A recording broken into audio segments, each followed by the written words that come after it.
parte de las prioridades en materia económica, el panorama que comienza a moverse a nivel internacional en esta materia y cómo poco a poco comienza a afectar ya a México. Hoy en esta barra de análisis aquí en Mega Noticias hablamos de los pilares de nuestro país, las fortalezas económicas que se tienen en los estados. Sin embargo, ¿sabe qué? Parecería que de pronto las prioridades de los gobiernos, tanto de los estados como del gobierno federal, están enfocados en otro sentido. Vaya, están enfocados no están enfocados en fortalecer a estos sectores, para ser más específicos. ¿Hacia dónde avanza la economía de México y cuáles son estos pilares que dan fuerza realmente a nuestro país? Ese es el tema que pongo sobre la mesa y saludo con gusto a nuestro director editorial Raúl Frías Lucio y a Eduardo Manzanares. Señores, qué tema, bastante interesante. Qué buen tema, qué buen tema, Magda. Además, bueno, siempre hace falta recordar, mi querido Eduardo, ¿cómo estás?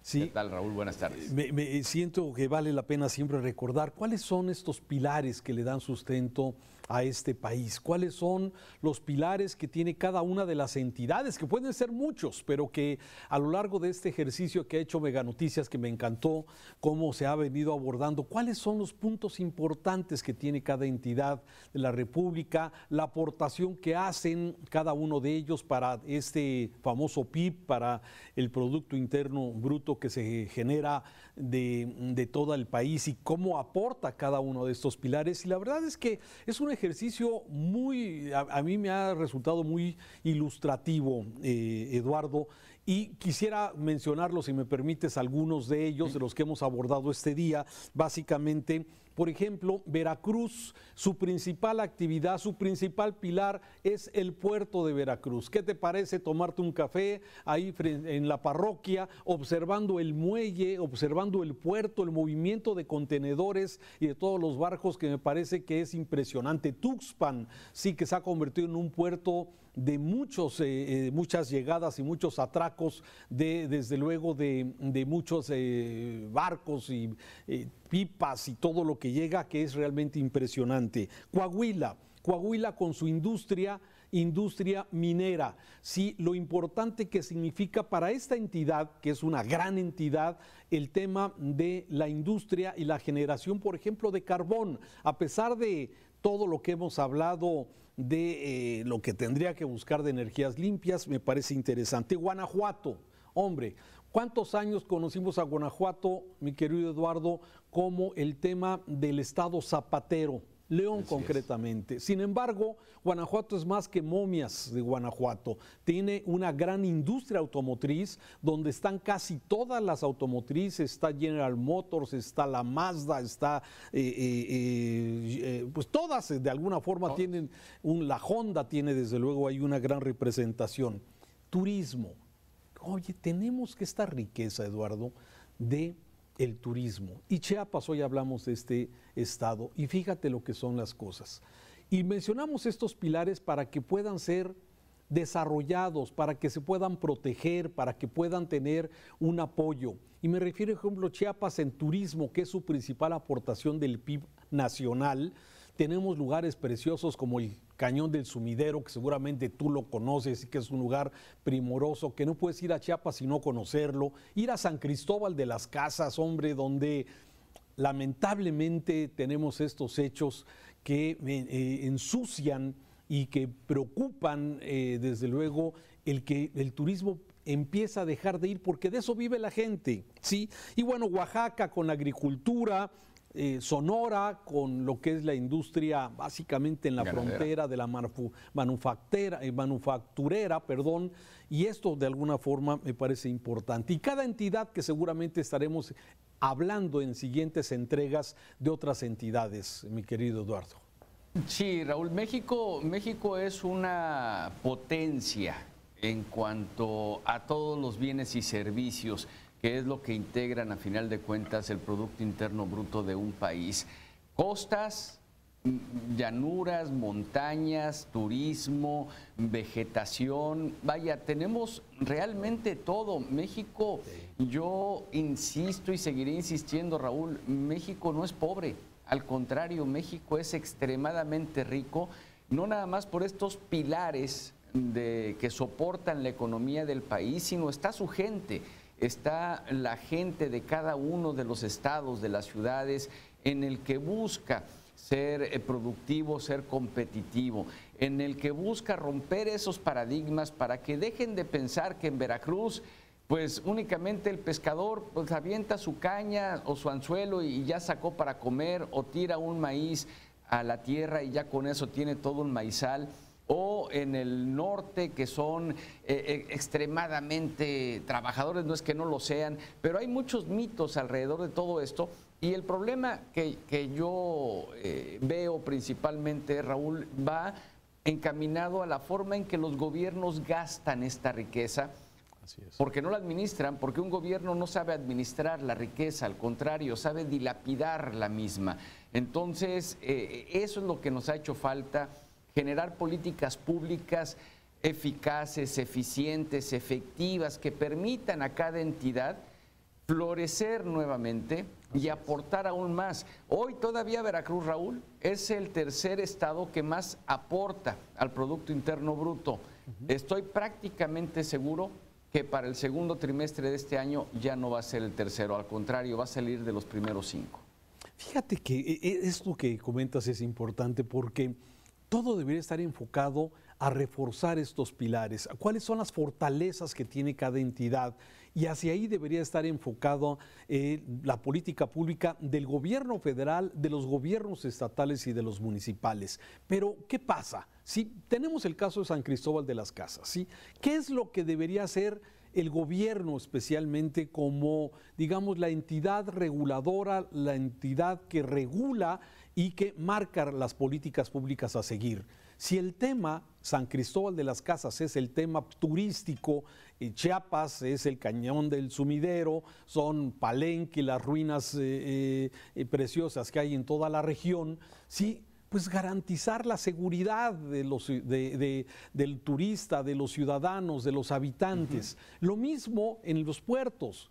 Nos acabamos de enterar de este robo en el puerto de Manzanillo de 20 contenedores. A ver, eso es exactamente lo que no se debe de permitir, y que el Estado como gobierno federal debe presentar toda la política de seguridad. Se la dieron a la Marina. Los puertos hoy los administran la Marina, está presente, por lo que es inexplicable que sigan pasando este tipo de cosas, cuando lo que se tendría que garantizar para que esto siga fluyendo, para que Veracruz siga siendo este puerto importante y de aportación al PIB a nivel nacional, pues hay que garantizarle logística, seguridad, trabajo, logística de tráileres, de medios de ferrocarril, carreteras, claro. En fin, todo lo que se requiere para esto. Pero a veces los políticos están en otra cosa, Eduardo.